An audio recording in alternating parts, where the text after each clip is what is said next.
Life is full of choices, and as such, so are video games. I'm not talking big narrative moments where you decide who lives or dies or choosing what class to train in, so much as the more subtle moments we constantly assess and reassess on our journey. Choices that don't necessarily change our playthrough in any grand way, but can make exploring that much more fun. Should you double back and check out that path you missed? Is it worth going behind that waterfall to see if there's a secret back there? What happens if I spend tireless hours getting every single collectible on the map? Wait a second, hang on.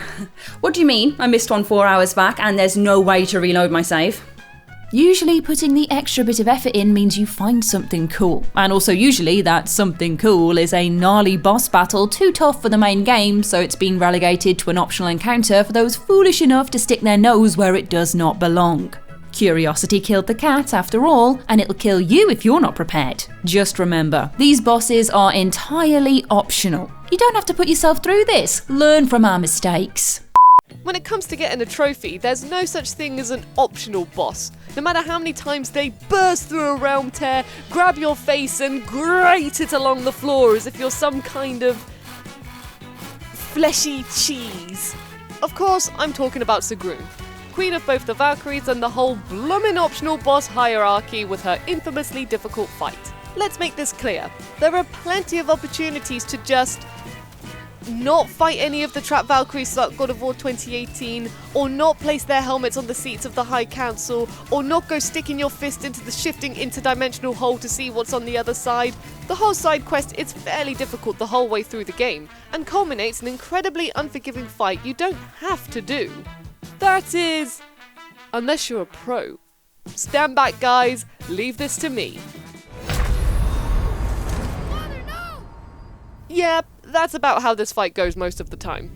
Zagroon is an absolute beast. Incredibly powerful, unbelievably fast, and as hard as dwarven nails, she has the combined power of every Valkyrie you've busted Kratos' back to killing throughout the game. If you think you've mastered these fights because you've bested the other warriors, think again, as Zagroon is loaded with ridiculous attack chains that are enough to make a grown man cry. He might not do it on camera, but I know Kratos did it off screen. I know I did. Our next entry is about an optional boss I've left alone so well that I still, 2 years after Final Fantasy VII Remake's release, have not done it. I'm talking about the Bahamut and Ifrit tag team encounter that makes up round 4 of the final combat simulator challenge, only accessible on hard mode in chapter 17. And I'm aware that was a lot of words for anyone not familiar with Final Fantasy VII Remake, so for those of you just after a flavour of this fight, allow me to sum it up a little more succinctly. Hellfire, hellfight, more like. This is just brutal. I mean, Bahamut is bad enough by himself, his Mega Flare attack dealing max damage to all characters, deal with it. But when he summons Ifrit to help him out, it just takes the cake, quite frankly. You'll need everyone at max level with their best weapons completely maxed out, and even then you'll need to either have a hefty dose of luck on your side or be rosy. Crew! Ultimate weapon! Yay!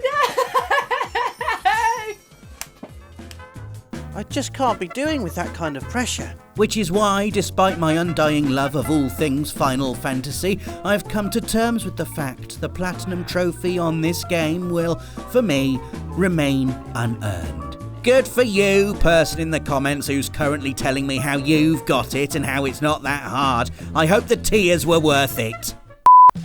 I've spent a long time trying to come up with the perfect goth name. I've had choices like Skullfire, the Death Ray Harbinger. But that one felt a bit much. I also have Obsidian Blackbird McKnight, which is good, but it's a reference, so a bit self-indulgent. I also had Satanic Nightjar, but that is literally just a tiny bird, so it's not very goth. The best I came up with by far, and the one I'm going to stick with, I think, you can call me this from now on, is Nightmare King Grimm. What do you mean it's taken? Yes, king of the circus goths himself, Grimm absolutely makes the cut for this list. Part of the Grimm troupe in Hollow Knight, this cape-wearing, fire-wielding, absolutely fabulous performance artist is all about being charming and entertaining. When he's not traversing the nightmare realm in search of fuel for the sinister being trapping him and his pals in a perpetual death ritual, that is. We're not here to talk about Troop Master Grimm though. Oh no. We're talking about Nightmare King Grimm, the upgraded dream version of the boss you can face off against in the desperate hopes of landing a lucky run, or simply banish him from Hallownest by doing a simple side quest. Like a coward, I did the latter. Upgrading attack strength, attack speed, attack frequency, and attack behaviour all in one sick flourish of his cloak, Grimm really makes you feel like the tiny little bug you are should you take a trip to his spooky slumber. I mean, the Troop Master version is already hard enough. Did they really have to do this? Really? The Nightmare King? Reason enough to leave him be by title alone, really, but if you don't, at least he lives up to the name. The super cool goth name that should be mine. The next optional boss, I don't even blame for being an optional boss because, well, you flat out steal from them, which is a very bad thing to do. Morally, yes, but mostly because you're in the underworld which is filled with gods and other beings you really don't want to mess with. Especially the lovable merchant, Kyron. Kyron is one of the most relieving sights to see whilst you attempt to escape the underworld, selling you all sorts of items to help you through your run. So why, dear viewer, when we see this bag of obols, do we feel the need to steal from him and take it, after everything he's done for us? Because it's new and interesting, and surely our lovely friend Kyron won't mind. Oh god! I need more room! I need more room! I'm sorry I took your money! I'm so sorry! How was it all this long? He does mind. He minds an awful lot, actually. Lesson learned. If you steal from the boatman of the River Styx, expect a tough fight in a small arena with long-range weapons, projectiles, and everything else bad you can think of. Sorry, mate.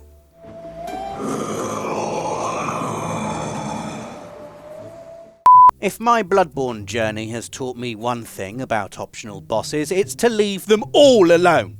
And the mandatory bosses, actually. And the mini-bosses. And the little enemy. In fact, let's just leave Bloodborne alone. Let's never play any games ever again. I'm joking, of course, but if there's one boss that made me feel that way more than any other, it's the defiled chalice Amygdala you face on your journey to getting the Platinum Trophy. Yes, that is the only reason you'd put yourself up against this peanut-headed freak. Let's not kid ourselves. Amygdala herself, Amy to her friends, of which she has none, is actually a pretty cool boss, a towering, monstrous, many-limbed horror that leaps down from her perch to smite your tiny hunter in a flurry of magic and weird, gloopy, sick. It feels like an epic showdown when you confront her in the Nightmare Frontier, a classic Bloodborne encounter consisting of expertly timed dodges and little chips out of an intimidatingly huge health bar. And then the game takes this gigantic boss, shoves her in a tiny walled room, cuts your health in half, and laughs in your face as you throw yourself at her over and over again in sheer frustration after being one-shot killed each time you enter the damn room. They don't call this the cursed and defiled chalice for nothing. One horrible name simply was not enough. A wise tweet once said, "Of course I'm afraid of introspecting. There's a skeleton in there." Which sounds like a nice funny joke until you get to playing Undertale. Then you realise that skeleton is actually Sans, and if your internal reflections are anything less than glowing, he's going to break you down into bone meal and sprinkle you on top of Papyrus's spaghetti like some sort of crunchy parmesan in one of the most devastating, surprisingly brutal boss battles our stupid human brains can comprehend. Now that's a skeleton you should really be afraid of. On its surface, Undertale is a whimsical pixel art adventure that sees you attempt to escape the underground, the land of monsters, after falling down a hole and finding yourself stuck there. Through the power of determination and spider cider, you can choose to puzzle your way through the environment or deliver sweet extermination to every strange little creature you come across. Choose the latter, however, and you'll have everyone's favourite comic, Sans, to answer to. Embarrassingly, yes, writing this script is how I realised exactly why he's called Sans. Comic Sans. I got Papyrus straight away. Do not underestimate his one hit point or laid back attitude. This guy will dish out tricksy attacks left, right and centre that make most of his nightmarish fight a battle of luck as much as skill. And even if you do manage to get your weapon in there and slash around a bit, he can simply step out of the way. A first for any creature in the entire game, ensuring all you can really do is desperately flit around for survival. I mean, he didn't get the Megalovania soundtrack for nothing. Sans, and also now the Pope, are not to be messed with. I don't have anything funny to say to start this entry. I just look like a badass. Speaking of badasses, it's time to talk about Joe Aemon, an optional boss in every single Yakuza game. Though saying that, you technically fight his dad in some games too, who is equally as snappily dressed, so the Aemons. Joe in particular is a real stinker though. Every time he invites you to fight, you know you're going to have a rough time. Whatever happened to just inviting someone round for tea and biscuits? Can't we just talk this out over a custard cream, Joe? Alas, no. There are no bickies to be found in his encounters. Joe Aemon absolutely kicks your ass. From pulling stunts like going through his entire health bar, only to then lie on the floor for a bit, do a spinny kick back up and bring out a knife which obliterates your health, to blocking every little attack you do, to going crazy and attacking non-stop like some sort of berserker. Even when you fight him turn-based, he metaphorically pulls out the big guns by bringing along his mates, who are only the strongest members of the Yakuza, no biggie, as well as literally pulling out the biggest gun by signalling a massive satellite in space to shoot a laser down and pretty much kill us all.